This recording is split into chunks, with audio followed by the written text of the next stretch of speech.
오늘 우리에게 주시는 하나님의 말씀은 이사야서 4장 1절에서 6절까지 말씀입니다. 이사야서 4장 1절에서 6절까지 말씀, 우리 한 목소리로 함께 봉독합니다. 이사야서 4장 1절에서 6절까지 말씀입니다. 함께 봉독합니다. 그날에 7 여자가 한 남자를 붙잡고 말하기를 우리가 우리 떡을 먹으며 우리 옷을 입으리니 다만 당신의 이름으로 우리를 부르게 하여 우리가 수치를 면하게 하라 하리라. 그날에 여호와의 싹이 아름답고 영화로울 것이요 그 땅의 소사는 이스라엘의 피난한 자를 위하여 영화롭고 아름다울 것이며 시온에 남아있는 자, 예루살렘에 머물러 있는 자, 곧 예루살렘 안에 생존한 자 중 기록된 모든 사람은 거룩하다 칭함을 얻으리니 이는 주께서 심판하는 영과 소멸하는 영으로 시온의 딸들의 더러움을 씻기며 예루살렘의 피를 그 중에서 청결하게 하실 때가 됨이라. 여호와께서 거하시는 온 시온산과 모든 지폐 위에 낮이면 구름과 연기, 밤이면 화염의 빛을 만드시고 그 모든 영광 위에 덮개를 두시고 또 초막이 있어서 낮에는 더위를 피하는 그늘을 지으며 또 풍우를 피하여 숨는 곳이 되리라. 아멘. 할렐루야. 좋은 날입니다. 하나님 주신 은혜 오늘도 여러분과 함께 하기를 주의 이름으로 축원합니다. 제 아버지의 18번이었던 황성예터는 1928년에 만들어진 곡인데요, 당시 순회극단 연극사가 개성 공연을 하면서 폐허가 된 고려의 옛 궁터 만월대를 찾아 받은 쓸쓸한 감회를 노래한 것입니다. 가사를 읽어보면 안타까운 심정이 그대로 드러납니다. 황성예터의 밤이 되니 월색만 고요해 폐허에 서린 회포를 말하여 주노라.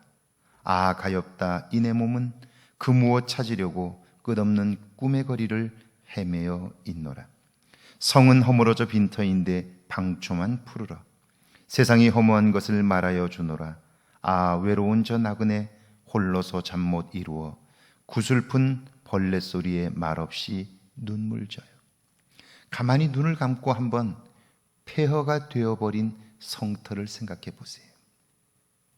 그리고 한 번 더 그 화려했던 시절에 그 성터를 그려보고 수없이 많은 사람들이 분주히 왕래하던 그곳, 그리고 호령하는 장군들의 소리와 그리고 왕의 모습들, 왕 궁궐의 모습들을 상상해 보면 오늘 이 폐허가 얼마나 비참한 것인지, 그리고 인간의 성공이라고 하는 그것이 얼마나 허무한 것인지를 느낄 수 있을 것입니다. 오늘 1절이 그 말씀을 하고 있는데요, 함께 읽습니다.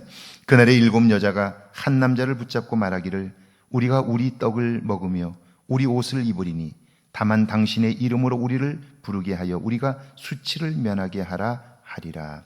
성 안에 7 여성이 한 남자를 붙잡고 제발 결혼해 달라고, 혼수를 내가 책임질 테니 제발 결혼만 해달라고 애원을 하는 거예요. 왜요? 왜 그러는 거죠?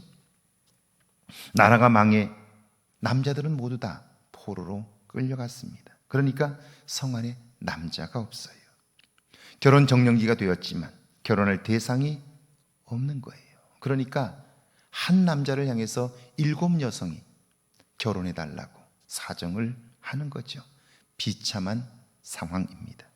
그러나 하나님의 계획은 비극으로 끝나지 않습니다. 2절이죠.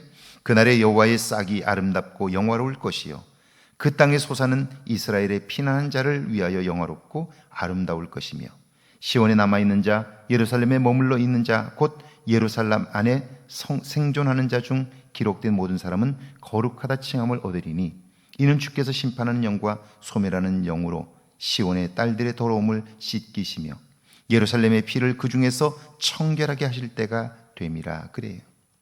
그날은 여호와의 날이지요. 악한 자들에게는 심판의 날, 그러나 의로운 자를 축복하시는 그날에 그 땅이 회복될 것이며 남은 자는 거룩하다 칭함을 받을 것이라 말씀해요. 하나님이 그들을 깨끗하게 하실 것이며 의로운 자라 인정을 해 주신다 하는 거예요. 그래서 3절이죠. 5절과 6절이죠. 여호와께서 거하시는 온 시온산과 모든 지폐 위에 낮이면 구름과 연기, 밤이면 화염의 빛을 만드시고 그 모든 영광 위에 덮개를 두시며 또 초막이 있어서 낮에는 더위를 피하는 그늘을 지으며 또 풍우를 피하여 숨는 곳이 되리라 라고 말씀해요. 지금은 비록 성 안에 남자가 없고 성은 폐허가 되어버렸지만 그 날이 되면, 여호와의 날이 이르러 여호와께서 회복하시는 그때가 되면 이 성 안에서 사는 사람들은 복이 있다 말씀하시며 하나님은 그들이 드리는 예배를 기쁘게 받으실 것이다 라고 말씀해요. 하나님은 그들을 안전하게 지키시며 보호할 것이어서 이제 하나님이 그들의 기쁨이 되실 것이다 라고 하는 거예요. 지금 이사야 선지자는 이 유다 성읍의 멸망을 보며 예언하고 있는데요, 멸망을 선포할 때에 그 백성들은 얼굴을 들 수 없어요. 그리고 그 문제가 너무 커 보이기 때문에 소망을 다 잃어버릴 수밖에 없어요. 그런데 이사야 선지자는 그런 그 백성을 향해서 하나님의 심판은 심판으로 끝나는 게 아니야. 하나님은 그 이후에 여호와의 날에 회복을 이루실 거야. 그 이야기를 해줌으로써 그 죄로 인하여 멸망당한 성읍을 향한 소망의 메시지를 주고 있어요. 사실 하나님께서 이사야 선지자를 통하여 심판과 회복의 말씀을 동시에 하고 있는 것은 하나님의 중심에 있는 마음을 우리에게 알려주는 거예요. 하나님의 심판은 심판의 목적이 있는 것이 아니라 회복의 마음이 있다는 사실, 그걸 이사야 선지자를 통해서 보여주는 거죠. 그날에 내가 이 성을 회복할 것이며 너희로 인하여 내가 영광을 받으며 너희는 나로 말미암아 기쁨을 얻게 될 것이다. 그 이야기를 하고 있는 거죠. 밑둥이 잘린 나무, 이제 사람들은 그것만 보면 다 끝났다고 생각해요. 그런데 밑둥이 잘린 그 나무에서 한 싹이 나와 그것이 가지가 되고 그것이 나무가 되고 잎이 나게 될 때 그곳에 수많은 새가 깃들이게 되는 것처럼 잘린 나무만을 보는 것이 아니라 그곳에서 나올 새로운 싹, 그걸 볼 수 있는 것이 믿음의 눈인 것이죠. 이사야 선지자는 그걸 보도록 이스라엘 백성들에게 말씀해주고 있는 거예요. 오늘 우리가 사는 삶이 힘들고 어렵지요. 그것만 보면 문제는 너무 커 보이죠. 그리고 하나님은 작아 보여요. 그런데 이 어려움을 통해서 우리의 내면이 새로워지고 하나님을 의지하고 하나님이 행하실 일들을 기대하는 마음을 키우기 시작한다면, 우리의 내면에 하나님의 은혜로 채우고 말씀으로 채우게 된다면 이후에 어떤 어려움과 위기가 온다 할지라도 우리는 넉넉히 이기며 그때 주시는 하나님의 은혜를 경험할 수 있게 될 거예요. 지금이야말로 믿음의 눈을 뜨고 하나님이 하실 일들을 기대해야 할 때인 거죠. 그러면 하나님은 크게 보이고 문제는 작아 보여 우리의 내면을 준비하고 이때 주시는 은혜를 경험할 수 있는 것이죠. 오늘 하루가 그런 날 되기를 주의 이름으로 축원합니다. 함께 기도합니다. 하나님을 떠난 대가가 얼마나 큰가를 알게 해달라고요. 내 안에 회복의 은혜를 부어달라고요. 함께 기도합니다. 하나님, 오늘도 새날을 주셔서 감사합니다. 새날에 이루실 하나님을 기대하오니 우리를 사용해 주옵소서. 우리를 붙들어 주옵소서. 우리를 통해서 이루실 주의 영광을 보게 하시고 하나님의 기쁨 되어 살게 하옵소서. 주님, 매일매일 새날을 주시는 하나님을 기억하게 하옵소서.